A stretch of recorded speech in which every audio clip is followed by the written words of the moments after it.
జనుడవై నిరంతరము స్తుతిగానములు చేయబడుతూ ఆరాధించబడుతూ మహిమా ప్రభావములతో ఉన్నటువంటి గొప్ప దేవుడవైన నీకు వందనాలు చెల్లిస్తున్నాం.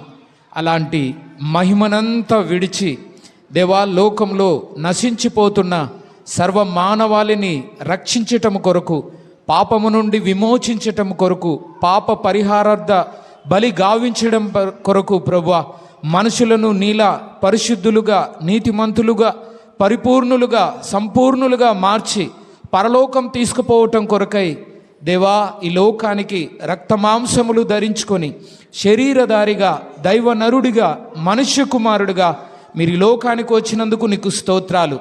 దేవా, మీ జన్మదినము ఈ లోకానికి అంతటికీ దేవా శుభకరమైనది, ఆశీర్వాదకరమైనది. ప్రభువా నాయనా, నీకు స్తోత్రాలు. నాయన లోకంలో నాయన ప్రభువా, మీరు నాయన నశించిపోతున్న పాపుల యొక్క పాపములను మీ మీద వేసుకొని అందరి పాపాలకు పరిహారము జరిగించి మీరు తిరిగి లేవటం వల్ల ప్రజలందరికీ పరలోకం పోవటానికి కావలసిన సకల ఆశీర్వాదాలు ఇచ్చారు. మీకు స్తోత్రాలు చెల్లిస్తున్నాం. దానిని నమ్మిన వారందరినీ కూడా మీరు ఎలా ఉన్నారో అలా మార్చి మీ రాజ్యానికి వారసులుగా చేసుకున్నారు. మీకు స్తోత్రాలు చెల్లిస్తున్నాం. ఈ సమయంలో ఈ యొక్క క్రిస్మస్ శుభదినాన నీ సన్నిధికి వచ్చిన నీ బిడ్డలందరినీ మీ చేతికి అప్పగిస్తూ ఉన్నాను. మీరు వచ్చిన సరైన ఉద్దేశాన్ని, మీరు వచ్చినటువంటి నాయన ప్రభువా సరైనటువంటి సత్యమును ప్రజలు గ్రహించడానికి సహాయం చేయమని ప్రార్థన చేస్తున్నాం. నీ దాసుని తండ్రి మీ స్వాధీనంలోనికి తీసుకొని మాకందరి కొరకు నాయన మీరు ఏ మాటలైతే తీసుకొని వచ్చారో ఆ మాటలను మీ దాస్యం ద్వారా మీరు మాకు వినిపించమని ప్రార్థన చేస్తూ ఉన్నాం. నీ మాటలను అందరము ఏకాగ్రతతో, శ్రద్ధతో, ఆసక్తితో విని అర్థం చేసుకొని అవగాహన చేసుకోగలుగుటకు కావలసిన జ్ఞానమును, వివేకమును మాకు ఇవ్వండి నాయన. నీ వాక్యపు సత్యమును నమ్మటానికి కావలసిన నమ్మకమును మాకందరికి అనుగ్రహించండి. తద్వారా మీరిచ్చే దీవెనను పొందుకొని ఆత్మీయంగా ఆనందిస్తూ, అంతరంగంలో ఉల్లసిస్తూ ఈ క్రిస్మస్ను ప్రభువా ఆత్మీయంగా అంతరంగంలో నుండి జరుపుకోవటానికి సహాయపడమని మా ప్రభు రక్షకుడు యేసు క్రీస్తు ప్రభువారి శ్రేష్ఠ నామంలో ప్రార్థిస్తున్నాము తండ్రి. ఆమెన్.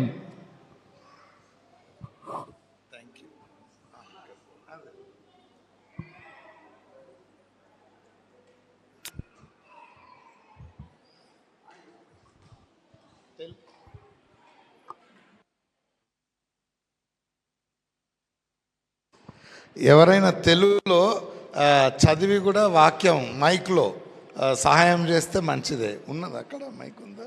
తెలుగులో ఎవరైనా వాక్యం చదవడానికి అది.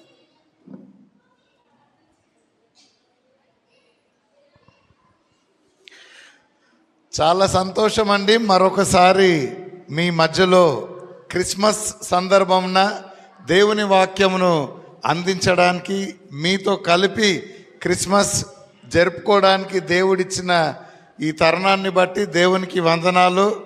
అండ్ పిలిచిన సంఘ పెద్దలందరికీ కూడా దేవుని నామమున వందనాలు చెల్లిస్తున్నాము. మత్తయి సువార్త మొదటి అధ్యాయము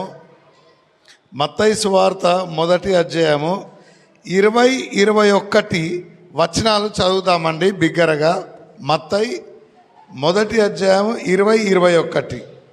అతడు ఈ సంగతులను గూర్చి ఆలోచించుకొనుచుండగా, ఇదిగో ప్రభువు దూత స్వప్నమందు అతనికి ప్రత్యక్షమై, దావీదు కుమారుడవైన యోసేపు, నీ భార్య అయిన మరియను చేర్చుకొనుటకు భయపడకుము. ఆమె గర్భము ధరించినది పరిశుద్ధాత్మ వలన కలిగినది. ఆమె యొక్క కుమారుని కనును. తన ప్రజలను వారి పాపముల నుండి ఆయనే రక్షించును గనుక ఆయనకు యేసు అని పేరు పెట్టుదువనెను. అది యోసేపు కన్య మరియతో ఎంగేజ్మెంట్ అయిపోయిందండి. కానీ తను గర్భవతి అని ఈయనకు అర్థమైనప్పుడు చాలా కన్ఫ్యూజ్ అయినాడు. కన్ఫ్యూజ్ అయ్యి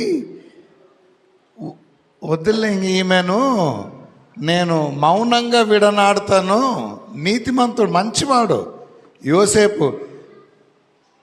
ప్రభుదాస్ పాస్టర్ లాంటి వాళ్ళు అయితే ఎంతో కోపం వస్తుంది. అంటే ఇంత అన్యాయం చేస్తావా నాకు అని అంటాడు కదా. కానీ యోసేపు మాత్రము చాలా నీతిమంతుడు. పర్లేదు, ఏదో పొరపాటు అయి ఉంటుంది ఆమెతో, ఆమెను ఎందుకు అల్లరి చేయాలి? మౌనంగా ఎవ్వరికి తెలియకుండా ఆమెను విడనాడుతానని అనుకొని పడుకున్నాడు. నిద్రలో దేవుడు ఈ ఒక దూత ద్వారా ఈ సంగతులు తెలుపుతున్నాడు. మరియా పరిశుద్ధాత్మని ద్వారా గర్భము ధరించింది. ఆమెకు పుట్టబోయే పిల్లవాడు పరిశుద్ధాత్మని వలన కలిగినాడు గనుక ఆయనకు యేసు అని పేరు పెట్టు. ఆయన తన ప్రజలను వారి పాపముల నుండి విడిపించును. ఈ మాట, ఆయన తన ప్రజలను వారి పాపముల నుండి విడిపించెను అని చెప్పాడు. ఇంకా మీకంతా ఆ స్టోరీ తెలుసు. కానీ యేసు ప్రభువు ఆయనను నమ్మిన వారిని, ఆ నమ్మిన వారికి ఉన్న పాపముల నుండి విడిపిస్తాడు యేసు ప్రభు. ఆయన లోక రక్షకుడు, అందుకొరకు వచ్చాడు. అయితే పాపములు, ఎంతమంది సువార్తను నమ్మిన వాళ్ళు ఉన్నారు ఇక్కడ? నమ్మిన వారు ఉన్నారు కదా, ప్రైజ్ ది లార్డ్. ఇప్పుడు ప్రశ్న, మిమ్మల్ని ఇంకా మీ పాపముల నుంచి విడిపించేశాడా? అసలు చేయట్లేదా?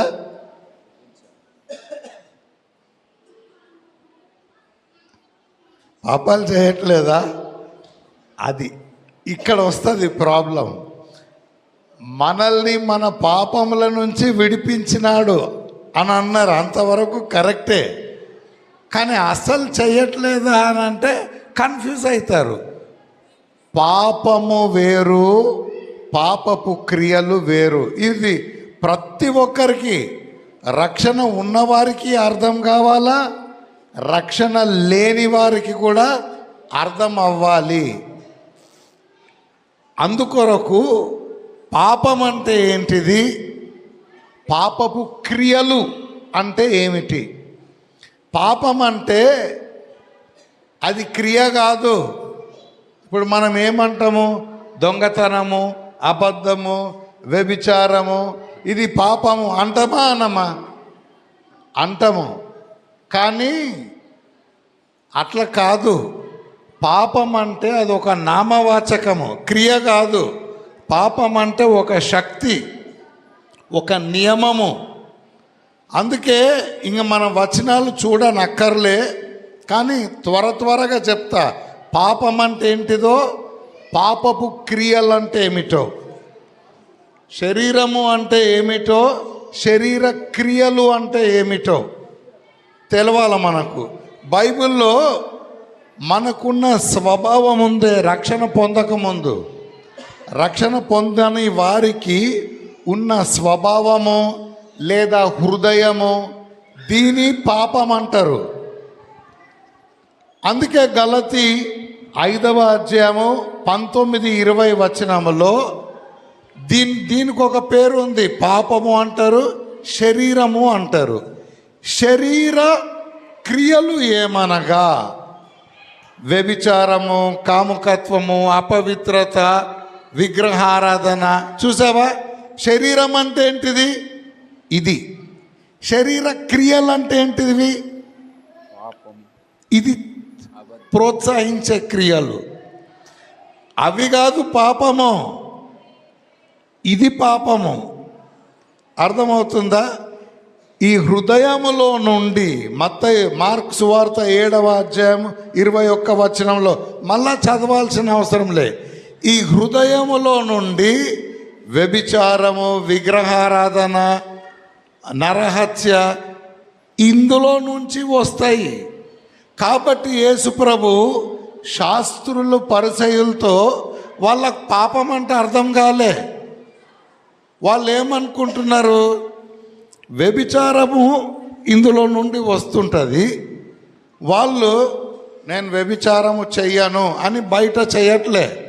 బయటకు క్రియలు, దొంగతనము చేయట్లేదు, వ్యభిచారము చేయట్లేదు, విగ్రహారాధన చేయట్లే, బయట క్రియలు, దీనికి సంబంధించిన క్రియలు చేయట్లే.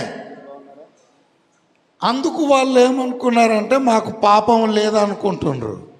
యేసు ప్రభు ఏమంటున్నాడు, ఒరేయ్ మీరు సున్నము కొట్టిన సమాధి వలె ఉన్నారు, బయట క్రియలు చేయట్లే, కానీ పాపం లోపల ఉందిగా, చచ్చిపోయిన ఎముకల వలె లోపల ఉంది కదా. సమాధికి లోపల శవం ఎలా ఉందో బయటికి కంపు రావట్లే, దీని కంపు బయటికి రావట్లే, కానీ లోపల ఉందిగా అని అంటున్నాడు. అట్లాగే గలతీ 5:24 ఇట్లుంటుంది, యేసు ప్రభువును నమ్మిన వారందరూ, క్రీస్తు యేసు సంబంధులందరూ శరీరమును దాని క్రియలతో కూడా పరిత్యజించి. మీకు అర్థమవుతుందా? శరీరం అంటే ఏంటిది? ఈ స్వభావము. పాపము అంటే ఏంటిది? ఈ స్వభావము.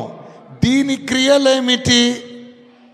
అబద్ధాలు, వ్యభిచారము, దొంగతనం, అవి. ఫస్ట్ ఇది ఉంది. ఇంకా అర్థం కావాలంటే రోమా పత్రిక 7వ అధ్యాయం, ఇది చదువుదాం. రోమా పత్రిక 7వ అధ్యాయము 8వ వచనము.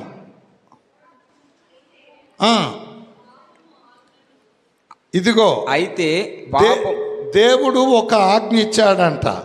అయితే పాపము ఆజ్ఞను హేతువు చేసుకొని, దేవుని ఆజ్ఞను హేతువు చేసుకొని సకల విధమైన దురాశలను నా యందు పుట్టించెను. సకల విధమైన దురాశలు నా యందు పుట్టించెను. ఆగుదామండి, వింటున్నారా? దేవుడు ఒక ఆజ్ఞ ఇచ్చిండు, ఆశించవద్దు. ఇస్తే అక్కడ వాక్యం ఏముంది? అయితే పాపము ఆజ్ఞను హేతువు చేసుకొని సకల విధమైన దురాశలు పుట్టించిందంట. ఇప్పుడు ఆ ఆజ్ఞను అతిక్రమించిన తర్వాత ఈయనకు పాపం వచ్చిందా, లేకపోతే పాపం ఆల్రెడీ ఉందా? ఉంది.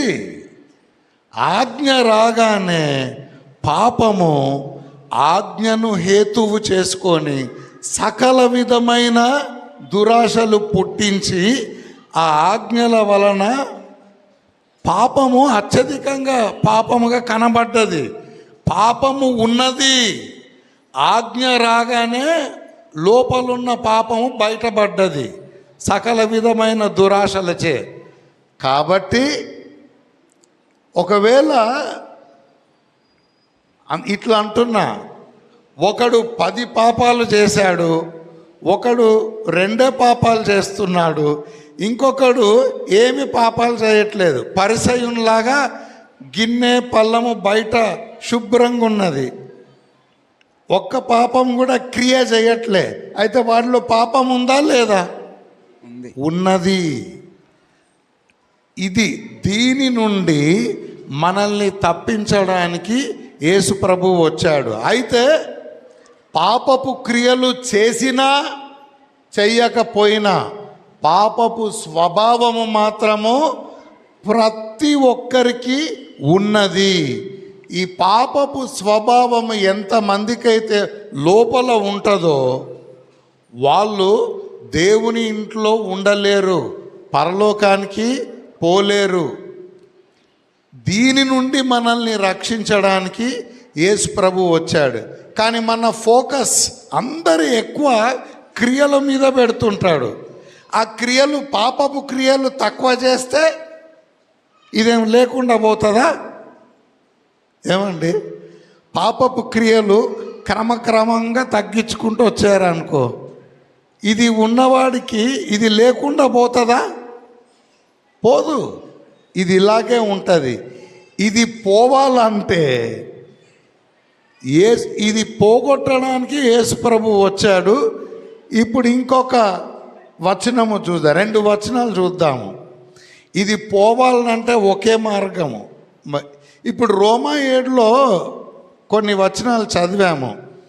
రోమా 7లో పౌలు తన మనసుతో ధర్మశాస్త్రము చేయాలనుకుంటున్నాడు, కానీ ఆయన యందు పాప నియమము ఉన్నది అని ఆయనకు అర్థమయ్యి, ఈ పాప నియమము నన్ను లోపరిచి లొంగ తీసుకుంటున్నది, అయ్యో దీని నుండి నన్ను ఎవరు విడిపిస్తారు అని రోమా 7లో ఆయన చెప్పి 8వ అధ్యాయంలో ఇట్లా అంటున్నాడు. 2వ వచనం నుంచి చదువుదాము.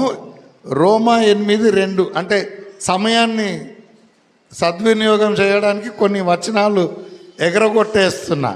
రోమా 8:2 వచనం. క్రీస్తు యేసునందు జీవమునిచ్చు ఆత్మ యొక్క నియమము పాప మరణముల నియమము నుండి నన్ను విడిపించెను. ఇదిగో పాపపు క్రియలు కాదు, ఈ నియమం ఉంది కదా. క్రీస్తు యేసునందు జీవమిచ్చే ఆత్మ యొక్క నియమము పాప మరణముల నియమముల నుండి నన్ను విడిపించెను. ఎట్లా విడిపించాడు? ఇది పోవాలంటే ఎలా పోతుంది చెప్తున్నాడు. నెక్స్ట్ వచనము. ఎట్లనగా ధర్మశాస్త్రము దేనిని చేయజాలకపోయెనో దానిని దేవుడు చేసెను. వినండి ఓ అయ్యలారా, పాపపు క్రియలు మీరు కష్టపడి మానారనుకో, ఇది పోతుంది అనుకుంటున్నారా? పోదు. అబ్బా ఈ బోధకుడు ఏదో బాగానే ఉన్నాడే, ఇంతవరకు బోధకులందరూ మానండి మానండి అని మేము చేయలేదంతా చెప్పి ఇబ్బంది పెడుతున్నారు. ఈ బోధకుడేమో మీరు కష్టపడి మానినా ఇది పోదు, బయటకు చేసే దీని క్రియలు, బయటకు కనిపించే క్రియలు అన్నీ మానేసిన నీలో నుండి ఇది మాత్రము పోదు. కాబట్టి క్రియల వలన రాదు, రక్షణ క్రియల వలన కలగదు. దొంగతనాలు మానేస్తే పరలోకం పోతావా? అసలు పోవు. అబద్ధాలు, వ్యభిచారము, విగ్రహారాధన మానేస్తే పోతావా? పోవు. అందరూ పాపపు క్రియలు మాను పరలోకం పోతావు అంటున్నారు. నువ్వు మొత్తము మానినా కూడా పరలోకము పోవు. అయితే క్రీస్తు యేసు నందు జీవము అంటే నిత్య జీవము ఇచ్చే ఆత్మ యొక్క నియమము ఈ పాప మరణముల నియమము నుండి నన్ను విడిపించెను. ఎట్లా విడిపించింది? ఇప్పుడు సర్వలోకానికి సువార్త. యేసు ప్రభు ఆయన ప్రజలను పాపము నుండి విడిపించడానికి వచ్చాడు ఆయన. కాబట్టి ఆయన వచ్చి ఇది పోవాలంటే ఏమి చేయాలి, ఇది అది చేశాడు యేసు ప్రభు. ఇప్పుడు మనం చూద్దాం నెక్స్ట్ వచనం. రోమా 7:4 అనుకుంటా. శరీరమును అనుసరింపక ఆత్మను అనుసరించియే నడుచుకొను మనయందు ధర్మశాస్త్ర సంబంధమైన నీతి విధి నెరవేర్చబడవలనని పాప పరిహారము నిమిత్తము దేవుడు తన సొంత కుమారుని పాప శరీరాకారముతో పంపి ఆయన శరీరమందు పాపమునకు శిక్ష విధించెను. సహోదరులారా ఇది వినండి, ఇది ఒక్కటి అర్థం చేసుకోండి, గట్టెక్కినట్టే. మరొకసారి వచనం చదువు బ్రదర్. శరీరమును అనుసరింపక ఆత్మను అనుసరించియే నడుచుకొను మనయందు ధర్మశాస్త్ర సంబంధమైన నీతి విధి నెరవేర్చబడవలనని. అక్కడ ఆపుదాము. ధర్మశాస్త్ర సంబంధమైన నీతి విధి నెరవేర్చబడవలనని. ధర్మశాస్త్ర సంబంధమైన నీతి విధి అంటే అబద్ధం ఆడొద్దు, దొంగతనాలు చేయొద్దు, అవి కావు. అసలు ధర్మశాస్త్రం ఇచ్చిందే పాపులకు, అనీతిమంతులకు. మీరు నీతిమంతులు కారు, మీకు పాపపు హృదయము ఉంది అని చెప్పడానికి దేవుడు ధర్మశాస్త్రం ఇచ్చాడు. ధర్మశాస్త్ర సంబంధమైన నీతి విధి అంటే ఇది. ఈ స్వభావం ఎవరిది అంటే రక్షణ పొందక ముందు ఈ స్వభావం ఎవరిది? మనదే కదా. వేరొల్లది కాదు కదా. ఈ స్వభావమునకు దేవుని ధర్మశాస్త్రము విధించిన తీర్పు ఏమిటంటే శాపము, మరణము, దైవోగ్రత. నాకు నీకు ఉన్న వాళ్ళందరికీ, ఈ స్వభావం ఉన్న వారందరి మీద దేవుని తీర్పు ఏంటిదంటే నీవు మరణించాలి, నీవు శాపగ్రస్తుడవు, నీవు దైవోగ్రతకు పాత్రుడవు. ఎఫెసీ 2:2-3 వచనాలలో మనం చదవవసరంలే. 3వ వచనంలో ఇట్లుంటుంది, స్వాభావికముగా దైవోగ్రతకు పాత్రులమై ఉంటిమి. ఈ స్వభావమును బట్టి దేవుని ఉగ్రతకు పాత్రులు. అయితే ఇది వినండి, ఈ స్వభావము బయట క్రియలు మానుతే పోతుందా? పోదు. ఇది పోవాలంటే ఒకటి జరగాలి. దీనికి విధించిన శిక్ష ఇంకొకరు పొందితే ఇది తీసేయవచ్చు. ఇప్పుడు దీనికి విధించబడిన శిక్ష, నీ స్వభావానికి విధించబడిన శిక్ష ఏంటిదంటే దేవుని శాపము, దేవుని ఉగ్రత, మరణము. అయితే ధర్మశాస్త్రము యొక్క నీతి విధి నెరవేర్చబడినట్లు దేవుడు తన కుమారుణ్ణి పాప శరీరాకారములో పంపి పాపమునకు, మన పాపమునకు ఆయన శరీరమందు శిక్ష విధించెను. నీ స్వభావానికి నీకు రావాల్సిన శిక్ష ఎవరికి వచ్చింది? యేసుక్రీస్తు ప్రభువుకు శిలువ మీద నీ స్వభావానికి రావాల్సిన శిక్ష, శాపము, దైవోగ్రత, దేవుని తండ్రి చేత తృణీకరించబడుట, మరణము రుచి చూడ్చుట, మనకు విధించిన ధర్మశాస్త్రం యొక్క నీతి విధి అంటే ఏంటిదంటే నీకు రావాల్సిన శిక్ష నీకు రాకుండా రక్షించలేరు ఎవరు నిన్ను. అయితే దేవుడు ఏం చేశాడు? మనకు రావాల్సిన శిక్ష తన తీసుకొని ధర్మశాస్త్రము మనకు విధించిన ఈ శాపాన్ని తన శరీరమందు మన పాపమునకు శిక్ష విధించి మన పాపములను పరిహరించెను. చూసారా? దీనికి రావాల్సిన పేమెంట్ కావాలా? ఎవరు చేశారు?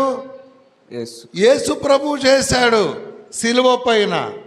దీనికి రావాల్సిన శాపము, మరణము, దైవోగ్రత యేసు ప్రభు అనుభవించినందుకు దీన్ని తీసేసి నమ్మిన వారికి దేవుని స్వభావం ఇస్తున్నాడు.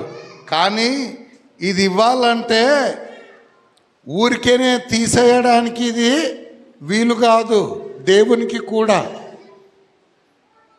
బయట అన్ని దొంగతనాలు, అబద్ధాలు, విగ్రహారాధన ఇవన్నీ మానేస్తే వెళ్ళిపోదామనే పరలోకానికి పోతారా? అట్లా పోరు.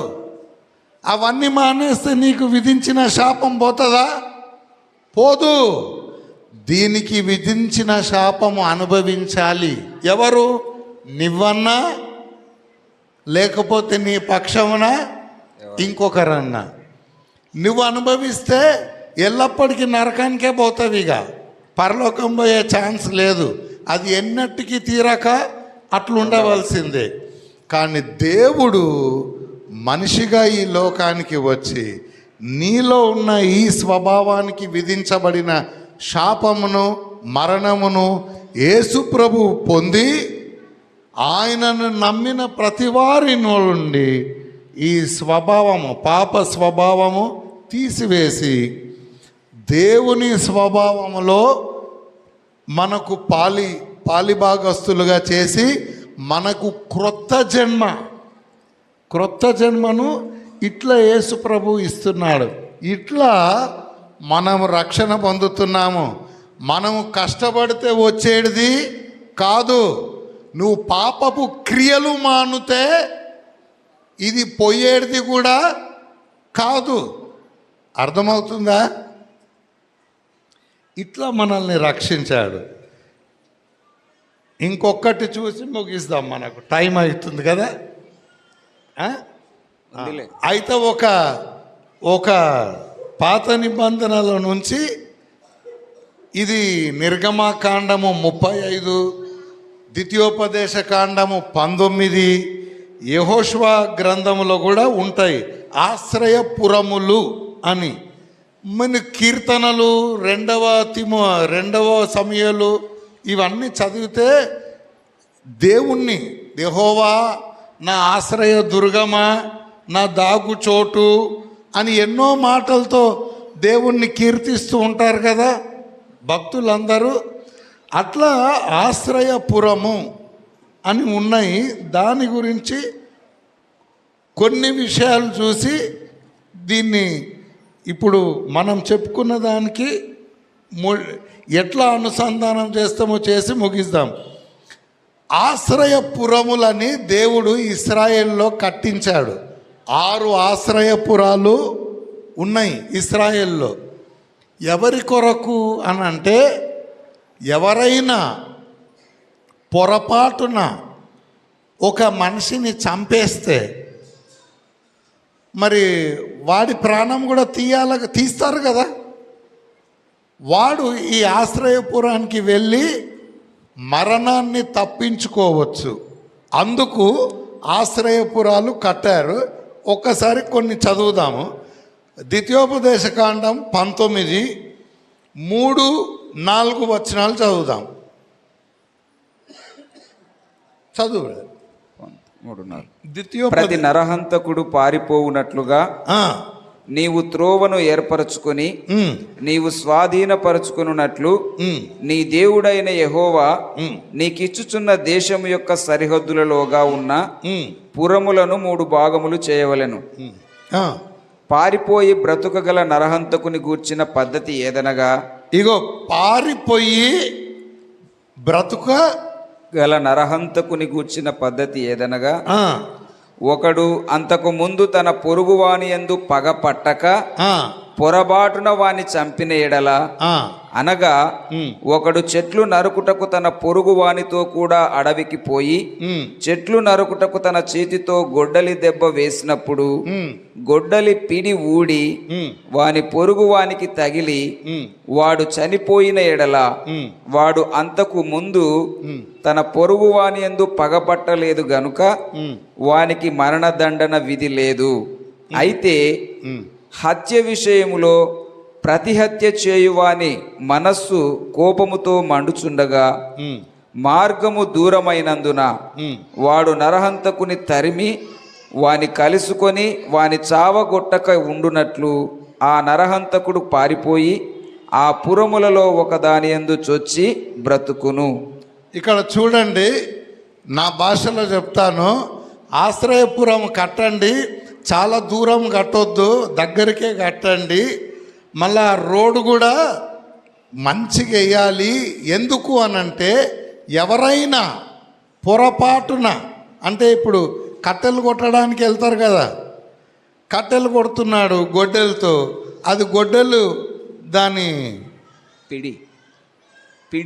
పిడి ఊడిపోయి వేరే వాణ్ణి తలకు తగిలి చచ్చిపోయాడు అనుకో, మరి వాళ్ళ అన్నదమ్ముళ్ళు వీడిని వదిలిపెడతారా?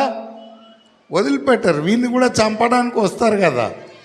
కానీ వీడు ఉద్దేశించి చంపలేదు కనుక, పొరపాటున చంపాడు కనుక వీడు ఆశ్రయపురానికి పరిగెత్తడానికి ఆశ్రయపురము దగ్గరగా ఉండాలి. చాలా దూరం ఉంటే మరి వాళ్ళ బంధువులు వచ్చి వీడిని చంపేస్తారు కదా. దగ్గరగా ఉండాలి. ఆ రోడ్డు కూడా మంచిగా దారి వేయండి అని చెప్తున్నాడు. అర్థం ఏంటిదంటే, ఎవరికైనా మరణ శిక్షకు అర్హుడైనప్పుడు వాడు ఈ ఆశ్రయపురంలోకి జొచ్చుకోపోయి ఆ మరణాన్ని తప్పించుకుంటాడు. ఇది ఈ ఆశ్రయపురము యేసు ప్రభువుకు సాదృశ్యము. కానీ ఒకటి గమనించాలి, ఇందులో వెళ్ళి మరణాన్ని ఎవరు తప్పించుకుంటారు అంటే ఉద్దేశం లేకుండా చంపినవాడు, పొరపాటున ఇంకొకరు ప్రాణం తీసినవాడు. కానీ చంపాలనుకొని చంపాడు అనుకో, వాని సంగతి ఏంటిది? చదువుదాం 11వ వచనం. చంపాలి అని ఉద్దేశించి చంపాడు అనుకో, వాని సంగతి ఏంటిది? ఒకడు తన పొరుగువాని యందు పగపట్టి వాని కొరకు పొంచి ఉండి వాని మీద పడి వాడు చచ్చునట్లు కొట్టి ఆ పురములలో ఒక దానిలోనికి పారిపోయిన ఎడల, ఇదిగో ఒకడు మాటు వేసి పగబట్టి ఒకరిని చంపి పరిగెత్తుకుపోయి ఆశ్రయపురంలో చేరాడంట. అట్లా చేరిన ఎడల వాని ఊరి పెద్దలు మనుషులను పంపి అక్కడ నుండి వారిని రప్పించి, ఆశ్రయపురం నుండి బయటికి రప్పించి వాడిని చంపుటకై హత్య విషయములో ప్రతిహత్య చేయు వాని చేతికి వానిని అప్పగింపవలను. వాని కటాక్షింపకూడదు. వాడిని మాత్రం ఎంత మాత్రం కటాక్షించకూడదు. నీకు మేలు కలుగునట్లు. అది చాలండి. ఎవడు పడితే వాడు చంపి ఆశ్రయపురానికి పోయి తల దాచుకుంటా అంటే కుదురుతుంది అంటావా? కుదరదు. మరి ఎట్లాంటి వాళ్లకు రక్షణ దొరుకుతుంది మరణం నుండి?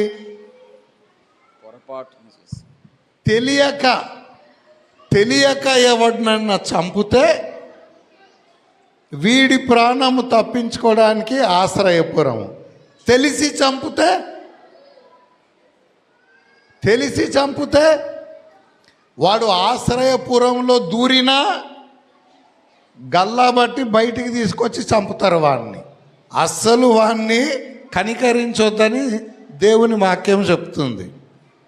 ఈ ఆశ్రయపురము యేసు ప్రభువుకు సాదృశ్యము. ఎవరన్నా తెలియకుండా పాపులైతే, అయ్యలారా వినండి జాగ్రత్తగా, ఎవరన్నా వీడు తెలియకుండా హత్య చేసినట్టు, తెలియకుండా పాపులైతేనే వారికి రక్షణ. తెలిసి పాపం చేస్తే వాడికి రక్షణ లేదు. తెలిసి పాపము చేయలేదు. ఇప్పుడు ఈడనే కన్ఫ్యూజన్. ఎవరన్నా తెలియకుండా పాపం చేశారా? తెలిసి ఎప్పుడు చేయలేదా? బ్రదర్స్,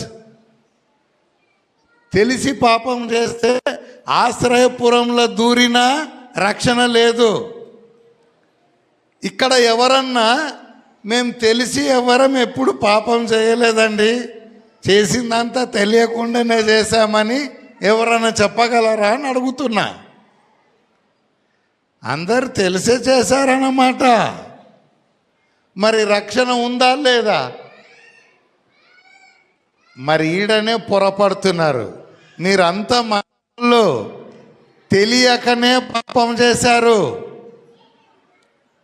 అంటున్నా. మీరేమనుకుంటున్నారు? నేను ముందు చెప్పినది మళ్ళా మర్చిపోయినరు. క్రియలు చేసినందుకు మీకు ఈ స్వభావం వచ్చిందా? ఈ స్వభావం ఉన్నందుకు క్రియలు చేశారా?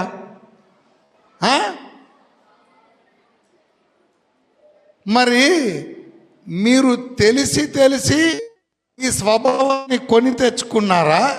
లేకపోతే మీరు ఏమి కోరుకోకముందే జన్మము నుండే ఈ స్వభావం వచ్చిందా? మరి ఎంతమంది తెలిసి తెచ్చుకున్నారు ఈ పాపాన్ని? కోరి తెచ్చుకున్న వాళ్ళు ఎంతమంది ఈ పాపాన్ని? ఎవరు లేరు. ఎవరు మేమేమి కోరకముందే మొదటి నుండే ఇది ఉన్నది, ఇది మా ఇష్టమును బట్టి తెచ్చుకోలే, ఇది జన్మము నుండే ఎంతమందికి ఉండే? మనం తెలిసి చేసినందుకు కాదు ఇది మనకు వచ్చింది, తెలియకనే వచ్చింది, జన్మము నుండే వచ్చింది. ఆదాము పాపం చేసినందుకు మనకి స్వభావం వచ్చింది. అందుకొరకు మనకు ఆశ్రయపురం ఉన్నాడు యేసుప్రభు, పరిగెత్తాలి కదా. తెలియకుండా ఎవరినన్నా చంపితే వాడి ప్రాణానికి రక్షణ ఉందా లేదా? ఆశ్రయపురంలో ఉన్నది.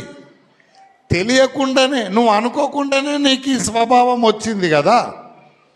ఇప్పుడు నీకు రక్షణ ఉందా లేదా? ఆశ్రయపురంలో ఉన్నది. ఇప్పుడు దీంతో ముగిద్దాము. ఒక వ్యక్తి ఉన్నాడు, ఇప్పుడు మనం చూసుకున్న దాంట్లో, వాడు తెలియకనే ఒకడు ప్రాణం తీసేశాడు. ఇప్పుడు వాణ్ణి వెంట పగ తీర్చుకోవడానికి వస్తున్నారు. వీడు ఆశ్రయపురంలో వెళ్ళి ప్రాణము దక్కించుకోవచ్చా, దక్కించుకోవద్దా? దక్కించుకోవచ్చు కదా. కానీ ఒరేయ్, నీకు తెలియకుండానే ఈ పాపం చేశావు, తెలియకుండానే నీకు ఈ స్వభావం ఉంది, తెలియకుండానే నీ ప్రాణం తీసావు గనుక అదిగో ఆశ్రయపురం నీలాంటి వాళ్ళకే ఉన్నది. సంహారకుడు రాకముందు పరిగెత్తి అందులో తలదార్చుకో అని అంటే, తెలియకుండా నేను వాణ్ణి చంపిన కానీ నాకేం ఆశ్రయపురం అక్కర్లేదు అని నిల్చుండనుకో, వాడు సంహారకుడు వచ్చి వాడిని చంపుతాడా? చంపడా? చంపుతాడు. ఇప్పుడు వాడు చచ్చింది తెలియకుండా చంపినందుకు చచ్చిండా, ఆశ్రయపురంలో పోవడం వద్దన్నందుకు చచ్చిండా? ఇప్పుడు ఈ పాప స్వభావం ఉన్న వాళ్ళందరూ మామూలుగా నరకానికి పోవాలి. దీనికి రావాల్సిన శిక్ష యేసు ప్రభువు పొంది, నేనే మీ ఆశ్రయము, నా యందు విశ్వాసం ఉంచు, ఇది తీసేస్తా అంటే, ఆశ్రయపురానికి యేసు ప్రభు దగ్గరికి వెళ్ళక నాకు వద్దు అన్నారు అనుకో, అప్పుడు ఈ స్వభావమే ఉంటుంది కదా వాడికి. ఇప్పుడు వీడి స్వభావం ఉన్నందుకు నరకానికి పోతున్నాడు. ఈ స్వభావం ఉన్నందుకు పోతున్నాడా, యేసును నమ్మనందుకు పోతున్నాడా? రెండిటికి అంటే, ఒకటేమో ఈ స్వభావం వాడు అనుకోకుండానే వచ్చింది, కానీ దీనికి పరిష్కారంగా యేసు ప్రభు ఆశ్రయపురంగా ఉండు కదా. మొదటిగా మనకిది వచ్చింది తెలియకుండానే, మన ప్రమేయము లేకుండానే ఇది వచ్చింది. వాడు ఒక వ్యక్తిని చంపింది అనుకోని చంపిండా, అనుకోకుండా చంపిండా? అనుకోకుండానే చంపాడు. అది కాదు ఎక్కువ డేంజర్. ఇప్పుడు తెలిసి ఆశ్రయపురాన్ని వద్దంటుండు చూడు, అది వీడు తెలిసి చేస్తున్న పాపం. నీకిది వచ్చింది ఆదాము చేసినందుకు వచ్చింది.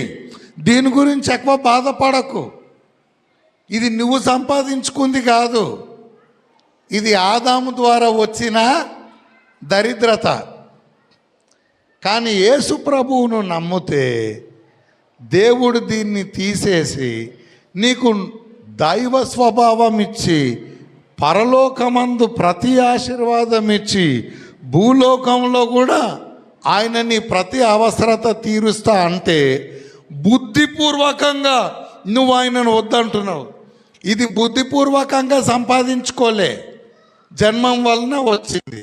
కానీ సువార్తను తిరస్కరించేది, ఆదామును బట్టి నువ్వు నరకానికి పోతున్నావా, నువ్వు సువార్తను తిరస్కరించినందుకు నరకం పోతున్నావా? కదా. క్రిస్మస్ దినమున సిస్టర్స్, బ్రదర్స్, మీరు ఏదో పాపపు క్రియలు చేస్తున్నందుకు నరకం కాదు, అవన్నీ మానేసిన ఈ స్వభావం ఉన్నందుకు నరకానికి పోతున్నారు. ఈ స్వభావము ఇది నువ్వు కొని తెచ్చుకుంది కాదు, ఆదాము ద్వారా వచ్చింది. కానీ దేవుడు మనల్ని ప్రేమించి దీనికి రావాల్సిన శిక్ష యేసు ప్రభు ఆయన శరీరమందు శిలువ మీద దీనిని శిక్షించి దీని కొరకు ప్రాయశ్చిత్తము మన పక్షమున యేసు ప్రభు చేశాడు. ఆయనను నమ్మితే ఆయన నీకు ఈ స్వభావమును తీసివేసి దేవుని స్వభావం ఇచ్చి నూతన జన్మ ఇచ్చి ఉచితంగా రక్షణనిస్తాను అంటున్నాడు కదా. ఇది కాదంటే ఇంక వేరేదేమీ లేదు. ఇప్పుడు ఇది నువ్వు చేసుకున్న పాపానికి రక్షణ నరకానికి పోతున్నట్టు అవుతుంది. రక్షణ సువార్త చాలా సింపుల్. నువ్వు పాపివి ఎందుకైనావు? ఎక్కువ పాపాలు చేసినందుకైనావా? ఆదాముకు పుట్టినందుకైనావా? ఇప్పుడు అందుకే తక్కువ పాపాలు చేసేటోడు ఎక్కువ పాపాలు చేసేటోడిని అంటుంటాడు, ఒరేయ్ నువ్వు ఇట్లా చేస్తున్నావు, అట్లా.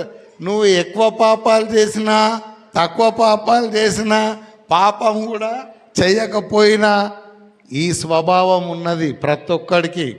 గురువిందగించలాగా ఇంకొకరిని తప్పు పట్టాల్సిన అవసరము లేదు, అందరికీ ఇదే ఉంది.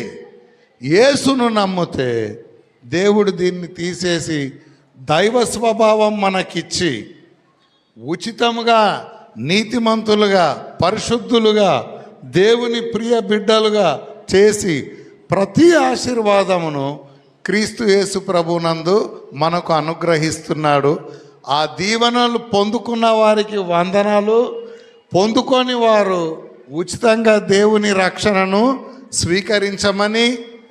ఈ సంవత్సరం అంతా దేవుడు కాపాడాడు మిమ్మల్ని రక్షణ పొందుటకే.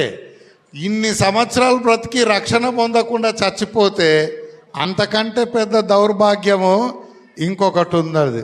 రక్షణ పొందండి, దేవుడు మిమ్మల్ని ఆశీర్వదించునుగాక. And merry Christmas and a happy advance new year greetings to all of you. God bless you అండి. వందన. థ్యాంక్ యూ అన్న.